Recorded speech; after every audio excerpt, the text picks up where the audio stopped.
Hello, my name is Michael Kibler of Kibler's Typewriter Company, and today I'm going to show you what Typewriter Miscellanea is all about.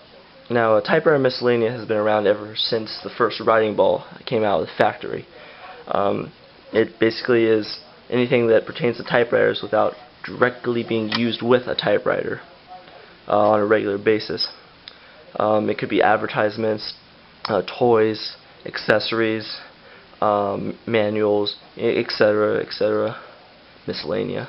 So an example I have here would be a pencil sharpener made in Hong Kong. It's called Remington, as a play on words for Remington, and it's a nice bronze quality. I mean, it has a rolling platen, and a keyboard that makes no sense at all. You can't see it, but it's no layout I've ever seen.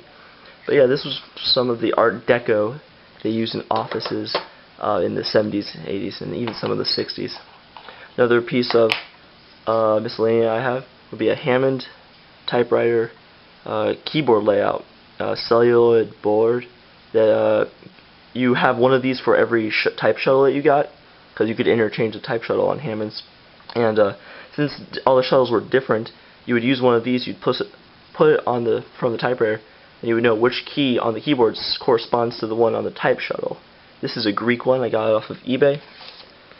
And here's a very type shuttle made of steel, not vulcanized rubber like the Hammond ones. I like the steel ones better because they don't wear down as much as the rubber ones, just because of their age. Another thing I have is I showed this in another video with my Oliver 9, is an Oliver typewriter cleaning kit, and has a couple brushes, a very nice quality screwdriver.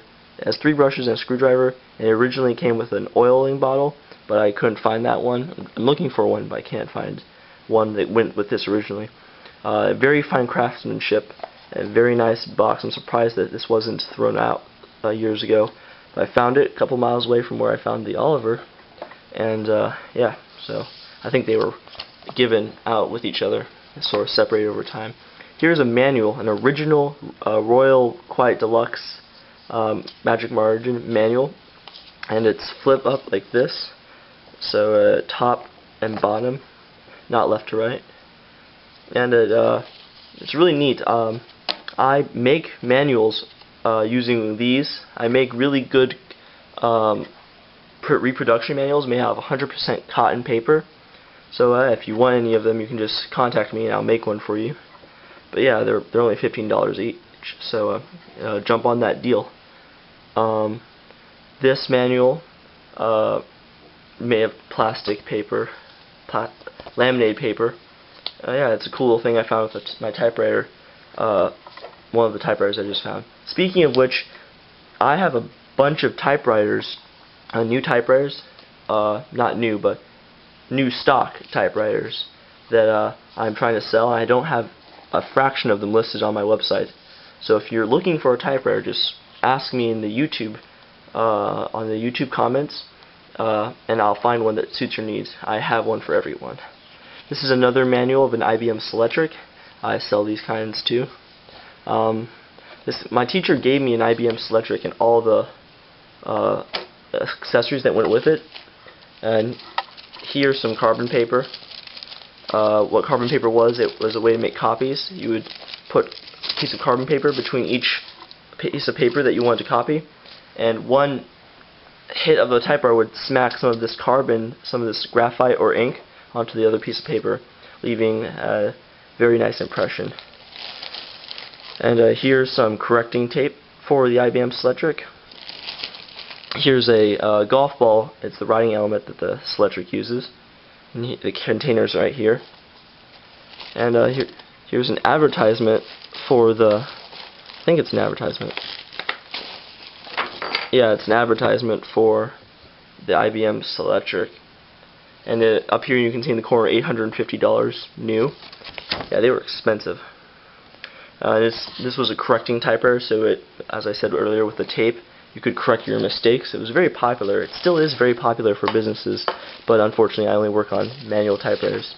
And here's, you can see the watermark through the sunlight a little of the carbon paper. It says Easton's Corrosible bond, USA Berkshire, 25% carbon fiber. I think, no, yeah, cotton fiber, excuse me. Typewriter Miscellanea is a whole different field of collecting. If you ever see any pieces of it, I'd highly recommend you getting some. And it's very cool to investigate what kind of stuff advertising went with these typewriters a long time ago. Ribbon tins are another big aspect of Typewriter Miscellanea. This is how companies advertise their ribbons, by having really colorful and fancy decorated ribbon tins. Some had boxes. Look how shiny those are. And yeah, I mean, ribbon tin collecting is a whole other field by itself. Some people consider it. Here's another one. This one had special nylon 2000 brand on it. That was supposed to make it stand out. Better impression. Here's another one.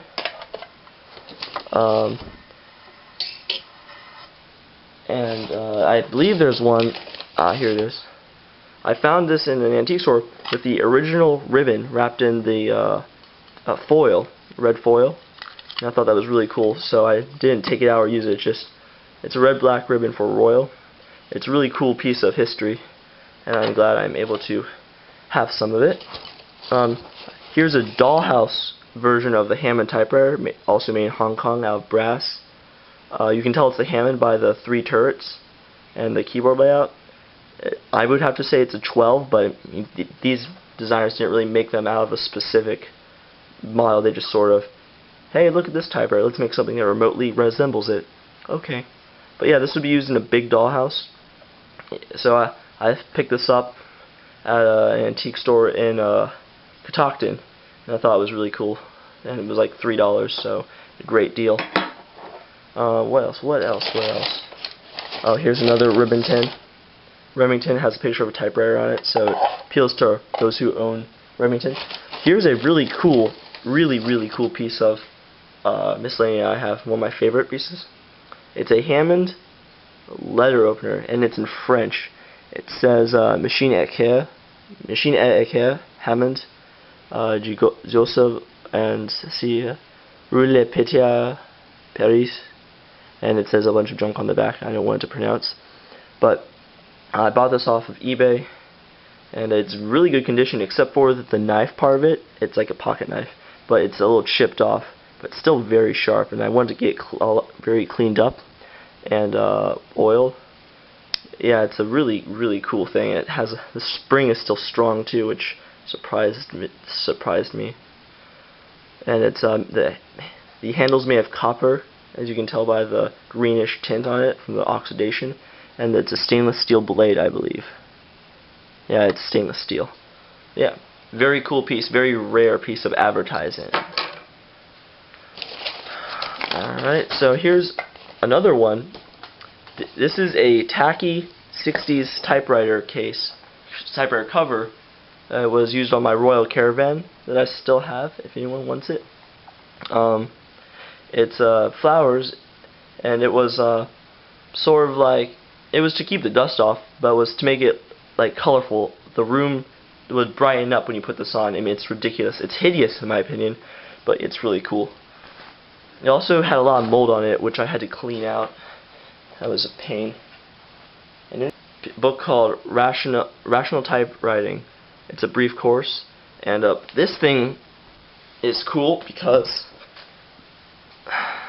it teaches you how to type. You put it on a little stand, and you'd open it up, and it shows you different layouts of different typewriters, and gives you little courses for writing, hand placement. Yeah, it's a really cool thing. I have a couple for sale if you're interested. One of the last things I have to show is a Hammond ribbon spool. Came with the package I got on eBay, and it's a Webster, I believe, yeah, Webster typewriter ribbon. And this is a cool little thing. It would go on a number 1 or 12 in that range. And yeah, really cool thing. Came without the ribbon, but still neat. It has a star on it. Last thing. This is a DVD that I have made. I make these DVDs. It's called How to Restore a Typewriter, Remington Rand number 1. And it's basically me. You can see the reflection of the camera there. You can see my techniques for restoring this typewriter. It's about an hour and 20 minutes long, and it's really great. It has a bunch of tips. I sell these for $15 each. Just contact me if you want one. But they're really nice. Yeah, it's really helpful. It shows how to replace a mainspring barrel, how to clean it up, how to oil it, and all that basic stuff. So, yeah, that's about it. Thanks for watching, guys. I appreciate it. If you have any questions, comments, concerns, just ask me. If you have a request for a video, just ask me that too. This is Michael Kibler.